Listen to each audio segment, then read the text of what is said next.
지금 사실은 본인이 제가 잘못 살고 있는 건 아닌지라고 하는 대목에 가슴이 탁 메이는데요. 실제로 이런 고민 굉장히 많으시고요. 혹시 내가 잘못해서 그런 건 아닐까. 우리가 하는 생각 중에 가장 문제가 되는 것 중에 하나가 이런 게 있답니다. 모든 게 내 탓이다. 이게 잘못하면 이게 강박이라든가 이런 좋지 않은 마음의 병을 얻게 되는 좋지 않은 생각 중에 하나라고 하는데요. 우리 같이 풀어보면 좋을 것 같습니다. 일단은 남편분 계시고 아내분이 계시는데 지금 성격적으로 좀 차이가 난다고 얘기하셨습니다. 그런데 무엇보다도 자, 잘 보시면 이런 거죠. 한 분은 지금 바깥으로 이분은 안쪽으로. 자, 요렇게 얘기가 나오고 있죠. 네. 즉 이분은 이곳저곳 다니면서 참 좋은 관계를 유지하는데 이분은 폐쇄적으로 점점 이렇게 안으로 들어오는 경우가 되겠습니다. 자, 이거를 전문 용어로는 요걸 내사형. 따라해보세요. 내사형. 내사형. 자, 요건 투사형. 투사형. 예, 투사형 뭐냐면 여러분 바깥으로 이렇게 낸다 그래서 투사고요. 여기는 내사는 안쪽으로 자꾸 들어온다 그래서 내사인데요. 이것은 다양한 정의가 있기 때문에 꼭 투사는 이거다, 내사는 이거다 이런 것보다도 안쪽으로 지금 에너지가 들어오는 유형, 바깥쪽으로 에너지가 나가는 유형이다. 이렇게 보면 내향적, 외향적 이렇게 볼 수 있겠죠. 네. 그러니까 용어를 이렇게 쓸 수 있고 저렇게 쓸 수 있는데 한쪽 분은 내향적, 한쪽 분은 외향적. 즉 남성분은 내향성이 강화되고 있는 거예요. 이걸 사회적 내향성이라 그래요. 알고 보면 정상적인 분이세요. 이분이 이상이 있으신 게 아니고 네. 사회적으로 내향성, 이분은 사회적 외향성. 요 지수가 좀 다른 거예요. 그럼 여러분이 이거 지수가 좀 다르구나. 자, 그런데 중요한 건 이 두 분이 같이 살려면 뭔가 함께 해야 될 게 있을 것 같지 않나요? 맞아요. 요런 분하고 여기를 어떻게 하면 가운데 접점을 찾을 것이냐. 요것이 가장 숙제가 되겠습니다. 그런데 이거는 경전에 아주 좋은 말씀들이 굉장히 많더라고요. 왜냐하면 자, 나쁜 것들과 친하지 말고 법답지 못한 모임에는 나가지 마라. 이런 표현도 있고요. 실제로 선우품에 나온 얘기지만 육방예경에 보면 자, 속으로는 원한을 품고 있으면서도 겉으로는 안 그런 척하는 그런 사람들 많이 있다. 이런 이야기도 있습니다. 그런데 여기서 문제는 뭐냐면 지금 남편 같으신 분은 이런 말씀이 가슴에 너무 와닿아서 내가 나가서 누굴 만나면 이상한 사람 만날 수 있다. 그리고 살다 보니까 이상한 사람 때문에 당한 경험이 몇 번 있으세요. 여러분도 있잖아요. 밖에 나가서 무슨 모임이 있는데 이상한 사람 꼭 만나가지고 큰 일을 한두 번 당하면 자꾸 이렇게 사회적으로 내향성이 강화되게 돼 있어요. 자, 그런데 우리 보살님은 거꾸로죠. 다니면서 사람들 만나니까 더 좋아. 스트레스도 막 풀려. 지금 여기 계신 분들 같이 좋은 사람들만 만난 거예요. 여러분 좋은 분들. 자, 좋은 분들 자꾸 만나니까 이분은 바깥으로 나가면 이익이 훨씬 많은 거예요. 이분은 바깥으로 나가면 손해가 많아. 그러니까 갈수록 안쪽으로 들어오고 그리고 이분은 갈수록 바깥으로 나가는데 이 두 분의 다 장점도 있어요. 뭐냐면 아내 되시는 분은 남편분이 의지할 수 있을 정도로 정신적으로 성숙하신 분이에요. 그렇게 따지면. 왜냐하면 밖에 있는 누구보다도 믿을 수 있는 사람이 안에 있는 큰 태양 같은 아내인 거예요. 멋지잖아요. 예. 근데 아내분은 만족도가 떨어져. 왜냐하면 지금 바깥에 가서 처음으로 많은 사람들과 소중한 인연을 맺고 행복한 시간을 보낼 수 있는데 이게 웬 말이냐? 이게 족쇄다. 이렇게 되는 거죠. 근데 여러분이 이제 나이가 드시면 비슷한 경험을 다 하실 거예요.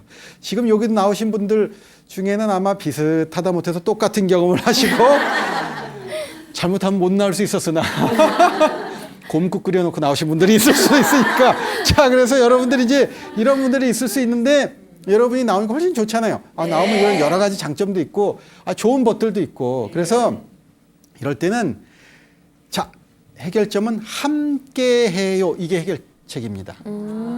자, 함께 해요가 굉장히 쉽지 않아요. 여러분 잘 아시지만 자, 이건 무슨 얘기냐면 시간을 24시간을 어떻게 쓰는지 도표를 먼저 그리면 됩니다. 첫째, 여러분 옛날에 우리 초등학교 때 선생님하고 한 작업 있죠. 이렇게 해서 시간표 그린 거. 네. 물론 방학 때만 그려서 문제였어요. 그게.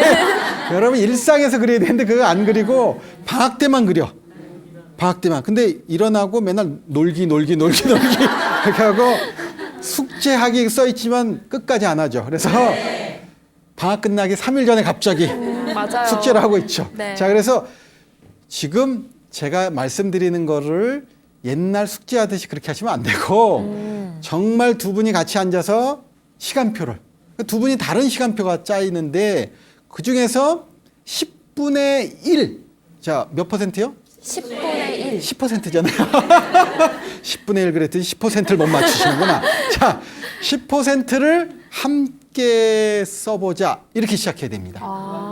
그것도 어려우면 그냥 20%는 너무 하니까 한 5%는 안 돼. 그래서 우리가 10%에서 사실은 20% 사이지만 정 시간이 안 되면 5%로 양보를 하더라도 하루에 1시간을 어떻게 하면 같이 보낼 것인가. 이렇게 시작하면 됩니다. 네. 이것도 어렵다면 5분만 하면 안 될까요? 자, 이거 좀 너무한가 싶기도 한데. 자, 그래서 많이 양보해서 1시간. 자, 1시간만 어떻게 시간을 보내자고 계획 세우면 됩니다. 자, 그렇게 시작하면 이 문제가 점점 해결되는데 왜냐하면 지금 24시간 나를 붙들고 있구나 이렇게 생각하면 괴로워집니다. 근데 어떤 부부가 24시간을 함께하고 있나요? 그럴 수 없어요. 실제적으로는 나에게 부담스러운 시간 동안 같이 있다 이렇게 생각하는 거예요. 그리고 딴 일 하다가 이렇게 딱 보면 남편이 보이면 부담. 딴 일 하다가 여기 보면 부담. 근데 실제적으로 하루에 남편을 바라보고 있는 시간이 10분도 안 될 수 있어요. 그냥 이렇게 쓱 보고도 부담, 쓱 보고도 부담. 계속 있는 것처럼 느껴지는데 그게 아니에요. 네. 그래서 제가 명상 시간에 숙제 내는 거 있어요. 부부 프로그램에서. 아침마다 관찰하라고 숙제를 내거든요. 그런데 나중에 관찰한 거 갖고 오면 실제적으로 서로 보는 시간이 별로 그렇게 많지 않아요. 그래서 자, 하루에 1시간 동안 어떤 일을 같이 할 것인가만 처음에 계획을 세워서 실천하시면 생각지도 못하게 우리가 1시간도 안 볼 수도 있네? 이렇게 될 수 있어요. 실제적으로 남편이 안에 있으면서 나를 굉장히 속박하는 줄 알았더니 나를 너무 놔줘가지고 우리가 볼 일이 없었고 이럴 수도 있고요. 거꾸로 충격적으로 24시간 남편이 감시하고 있네? 이럴 수도 있죠. 그럴 때 24시간 감시하면 다음에 또 문자가 오겠죠. 그건 그때 얘기를 하면 되고 이 문제는 하루에 얼만큼이요? 1시간. 좀 늘려서 10%만 함께 무언가를 해보자. 그래서 오늘의 해결점은 함께해요. 이걸로 해결하면 부처님께서 하셨던 좋은 말씀, 정말 좋은 것들과 함께하고 좋은 배우자와 함께하는 행복감을 누릴 수가 있겠다. 이렇게 말씀드릴 수 있겠습니다. 함께해요. 함께해요. 기억하도록 하겠습니다. 뭐 하루 1시간이라도 뭐 처음에 10% 말씀을 해주셨는데 힘들 수도 있다고 스님께서 말씀해 주셨으니까 좀 상의를 하셔서 이 시간만큼 함께 해보자 대화를 나누셨으면 어떨까 싶습니다. 또 스님 말씀해 주시는 동안에 공감 간다라고 문자가 많이 왔거든요. 한번 전해드리도록 할게요. 2163님께서 스님 말씀 듣고 생각해보니 저도 남편 보는 시간이 그리 많지 않네요. 있을 때 잘해줘야겠어요. 라고 또 보내주셨고요. 1625님께서 저희 집은 남편이 겉돌아서 문제인데요. 스님 말씀 듣고 많은 생각을 해봅니다. 라고 보내주셨습니다. 함께해요 기억하셨으면 좋겠네요. 한번 대화 나눠보세요. 그리고 또 스님 응원의 문자가 또 많이 왔네요. 네, 네. 6193님께서 오늘처럼 비 오는 날 조용한 목소리의 주인공 선업스님 반갑습니다. 라고 보내주셨는데 어딘가 지금 비가 오고 있나 봅니다. 빗소리 들으시면서 네. 지금 생방송 질문지수 함께하고 계신 것 같은데요. 그리고 8815님께서 스님 화이팅 보내주셨고 3469님께서도 스님 항상 고맙습니다. 건강하세요 보내주셨는데 스님의 응원이 필요한 문자가 또 하나 왔습니다. 7397님께서 스님 아들이 사수 공부 중이라 항상 기도 중입니다. 이번에 희망대학에 합격하게 기원합니다. 라고 보내주셨는데 7397님께 응원 좀 부탁드리겠습니다. 네, 우리 불교에서 응원하는 메시지를 뭐라 부르냐면 만트라라고 부릅니다. 자, 따라 보실래요? 만트라. 만트라. 네, 이 만트라라는 것이 뭐냐면 아주 상징적인 언어, 상징적인 단어 이런 의미가 있거든요. 그래서 아주 상징적인 단어를 반복해주면 큰 힘을 얻게 된다고 합니다. 그래서 예전부터 여러분들이 좋은 단어를 반복해주면 사람이 참 잘 된다고 해서 이름에 가장 좋은 단어를 선물로 주죠. 여러분들 이름 너무 좋은 이름들 여기 많으실 거고요. 그런데 간혹가다 좀 부담스러운 이름도 있죠, 물론. 왜냐하면 복 많이 받으라고 만보가 이러면 이제 여러분들이 갑자기 아이고 이게 너무 아이고 그래서 여러분들 이렇게 너무 그런데 우리는 지금 응원 지금 합격해야 되잖아요. 합격의 응원. 그래서 좋은 단어를 반복하는데 앞에 옴자를 하나 붙이시고요. 중요한 건 옴. 그래서 이 옴이라고 하는 것은 세상의 모든 것이라는 뜻이에요. 옴이라 아자부터 시작해서 훔자까지. 그래서 절에 이렇게 들어가면 아자 금강이 있고 훔자 금강이 있어서 금강 역사 둘이 딱 있죠. 이렇듯이 세상의 처음과 끝, 세상의 모든 것, 이 알파와 오메가 이거 다 합치면 옴이 됩니다. 자, 그래서 옴 그러면 온 우주에 퍼져라 이런 뜻이 될 거고요. 옴 그다음에 합격 사바 이러면 되는 거죠.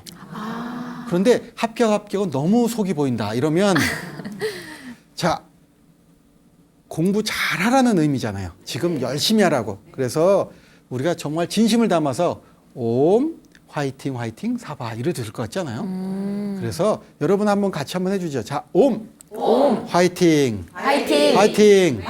사바. 사바는 뭐냐면 모든 것이 다 이루어지리라 이런 뜻이에요.